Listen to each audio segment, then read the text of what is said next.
పార్లమెంట్లో గొంతు చించుకొని మరీ వక్ఫ్ చట్ట సవరణ బిల్లుకు సపోర్ట్ చేసింది టీడీపీ పార్టీ. ఎందుకు ఇవ్వాలి ముస్లింలకు వక్ఫ్ బోర్డు చట్ట సవరణ చేయకూడదని నారా చంద్రబాబు నాయుడు గారి సూచన మేరకు కూటమి ప్రభుత్వం పార్లమెంట్లో వ్యతిరేకించింది. ముస్లిం నోళ్ళల్లో మట్టి కొట్టింది. ఎందుకు సంబంధించి అదే వైసీపీ పార్టీ జగన్మోహన్ రెడ్డి ఆధ్వర్యంలో ముస్లింల మనోభావాలు దెబ్బతినే విషయంలో మేము రాజీపడే ప్రసక్తే లేదు.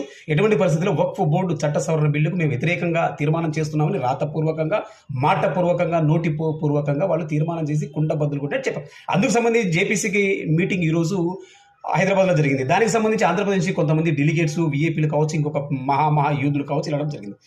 అక్కడ కూడా 2 నాలుకల దూరం ప్రదర్శిస్తూ ఉంది టీడీపీ పార్టీ, కూటమి పార్టీ నేతలు. ఎలా అంటే అమరావతిలో వరదల్లాగా, తిరుపతిలో లడ్డూల అంశంలాగా మళ్ళీ అక్కడ కూడా విజయసాయిరెడ్డి మేము అభిప్రాయాలు చెబుతుంటే వ్యతిరేకిస్తున్నారు.